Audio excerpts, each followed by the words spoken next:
I work the night shift in a small office building downtown, 4 floors.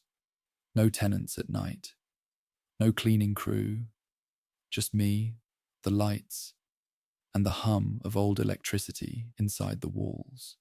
Nothing is supposed to happen here. That's what I told myself during my first week. Every night follows the same routine. I unlock the front door at 11:58 p.m. I check the breaker room. I sit at the desk in the lobby and wait for morning. The building breathes when it's empty. Pipes tick. Walls settle. Lights buzz faintly. I learn to ignore it. But on my sixth night, something didn't fit. At exactly 2:45 a.m., the hallway light on the second floor flickered. Just once. Not enough to go dark. Not enough to trigger the emergency system. I wrote it off as bad wiring. The next night, it happened again. Same light, same second. 2:45 a.m. This time I was watching the monitor when it flickered. The camera feed skipped for half a second. When it came back, the hallway looked darker, like the light had lost something it couldn't get back. On the third night, I waited for it. I sat upright in my chair at 2:44. I stopped breathing without realizing it. 2:45. The light flickered, and I heard something I hadn't heard before. Breathing. Not loud, not close. It sounded like someone standing still, trying not to be noticed. I muted the monitor audio. The breathing didn't stop. That's when I realized it wasn't coming from the speakers. It was coming from the hallway. I didn't check it that night. The fourth night, I brought a flashlight. The fifth night, I brought a metal baton the previous guard had left behind. At 2:45, the light flickered again. But this time, it stayed off. The monitor showed nothing but darkness where the hallway should have been. Then the camera adjusted. Something was standing there, not moving, not blinking, just a shape where the light used to be. The breathing was louder now, closer. I told myself it was shadows, a glitch, my brain filling in blanks. I stood up anyway. The moment my chair scraped the floor, the breathing stopped.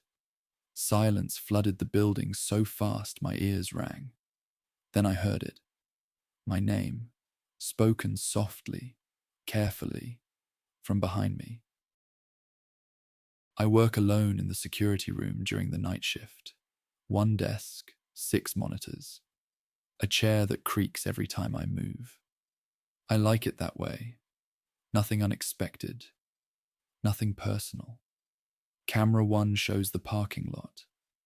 Camera 2, the lobby. 3, the back door. 4, the stairwell. Camera 5 has been broken for months. Everyone knows that. The screen stays black. No signal, no static, just darkness. Maintenance said the wiring would need to be replaced, but that never happened. It wasn't urgent. Nothing ever happens here. Until last night. At 2:45 a.m., camera 5 turned on. No warning, no boot-up screen. It just appeared. The image was grainy at first, like the camera was struggling to remember what it was supposed to see. Then it stabilized. I was looking at the security room, my desk, my chair, the monitors, me. I was sitting exactly how I was sitting now. Same slouched posture, same hand resting on the edge of the desk, same leg bouncing slightly without me realizing it. But something was wrong. The version of me on the screen wasn't blinking. I waved my hand in front of my face. On the monitor, he didn't move. I leaned forward. He stayed still. The timestamp in the corner read 2:45 a.m., the same time as the clock above my head. I told myself it had to be a loop. old footage replaying somehow. Except the angle was wrong. Camera 5 shouldn't be able to see this room. There's no camera in here. I reached out and tapped the monitor. The image stuttered. The version of me on the screen slowly lifted his head. Not suddenly, not aggressively, like he'd been waiting. He looked straight into the camera, straight through it, straight at me. I felt my throat tighten. My mouth went dry. I tried to stand up, but my legs didn't listen right away. On the screen, he smiled. Just a little. Enough to show he knew something I didn't. The lights in the room flickered. Once, twice. When they steadied, the monitor was black again. Camera 5 was dead. I laughed. Too loud. Too fast. The sound echoed wrong in the small room. I sat back down and told myself I was tired. That night shifts mess with your head. That staring at screens too long makes your brain play tricks. Then the chair behind me creaked. Slowly. Like someone sitting down carefully. I didn't turn around. I watched the monitors instead. On camera 1, the parking lot was empty. On camera 2, the lobby lights hummed. On camera 3, the back door was closed. On camera 4, the stairwell. Someone was standing there, facing the camera, not moving. The timestamp changed. 2:46 a.m. The figure tilted its head and raised a hand, the same way I had. Tonight was my last night shift. I didn't tell anyone. I didn't submit my resignation.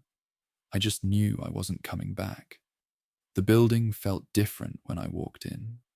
Heavier, like it was holding its breath. I unlocked the front door at 11:58 p.m., like always. Checked the breaker room, sat down at the desk. The chair creaked. I hated that sound. The monitors glowed softly in the dark room. Parking lot empty. Lobby still. Back door locked. Stairwell quiet. Camera 5 stayed black. I kept checking the clock. 1:30 a.m., 2:10 a.m., 2:30 a.m. At 2:44, I stood up. I don't know why.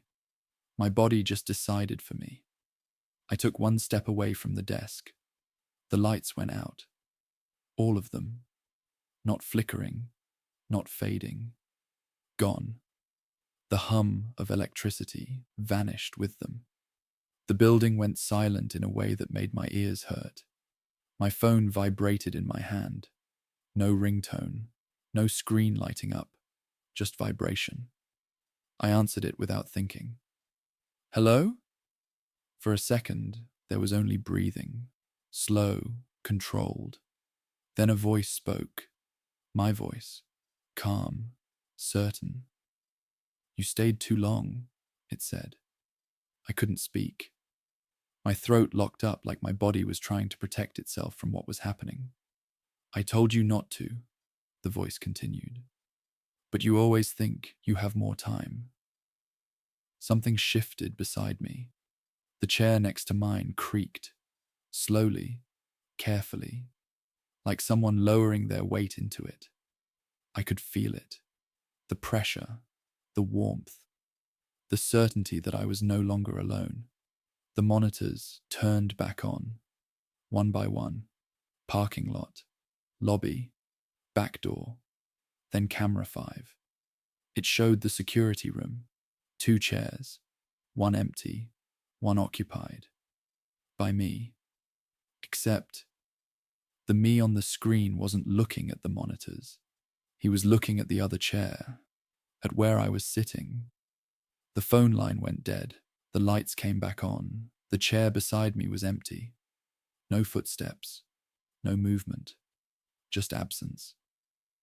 On the desk in front of me, a piece of paper lay perfectly centered. A resignation letter, typed, signed. My handwriting. The date at the bottom was tomorrow's. I didn't remember writing it. I didn't remember agreeing. But when I picked it up, my hands didn't shake. The clock on the wall ticked forward. 2:47 a.m. I walked out of the building without looking back. I didn't lock the door. I didn't need to. As I reached the parking lot, my phone buzzed again. One new notification. A voice message. Timestamp 2:45 a.m. I deleted it without listening. Some shifts don't end when you leave. They just find someone else to sit in your chair. No one ever explained the rules to me. Not during training, not during my first week, not even when the previous guard cleared out his locker and left without saying goodbye. They just gave me the keys, the chair, the monitors, and the night shift. I figured if there were rules, they'd be obvious. Lock the doors, watch the cameras, don't fall asleep. Simple.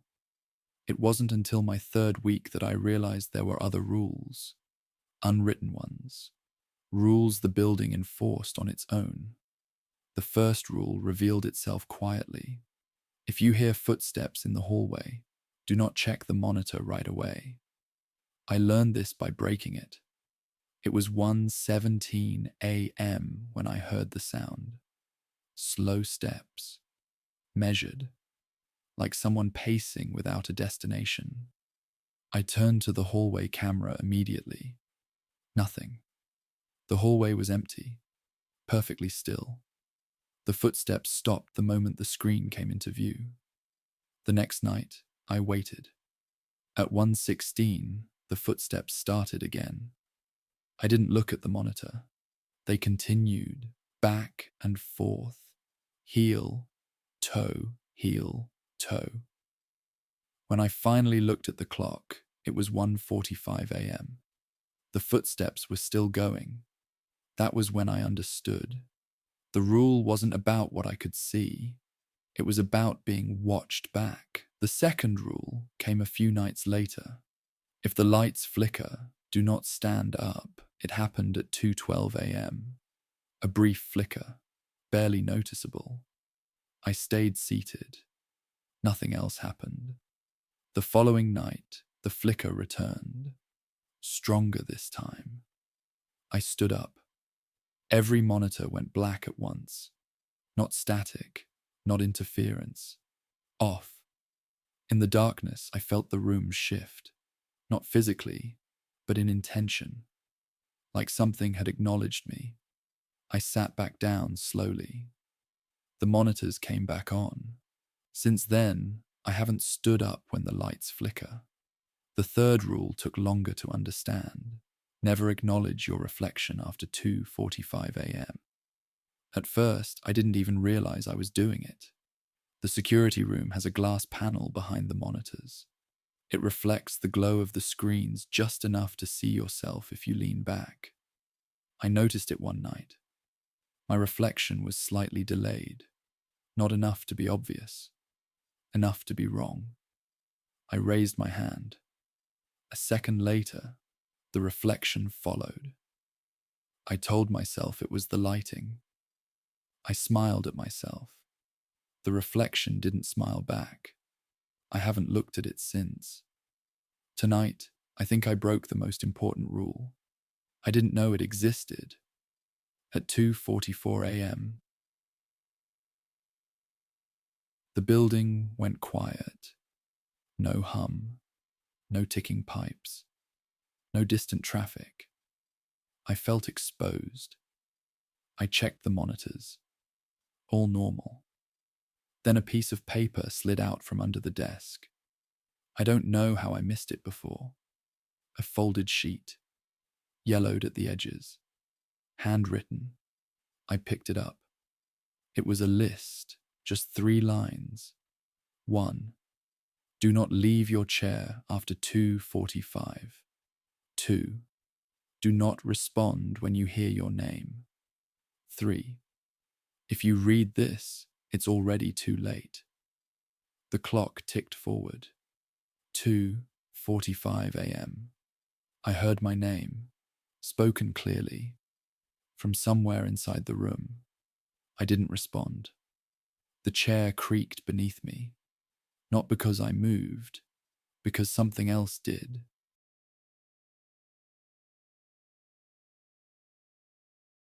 I used to think buildings were empty when people left, silent, neutral.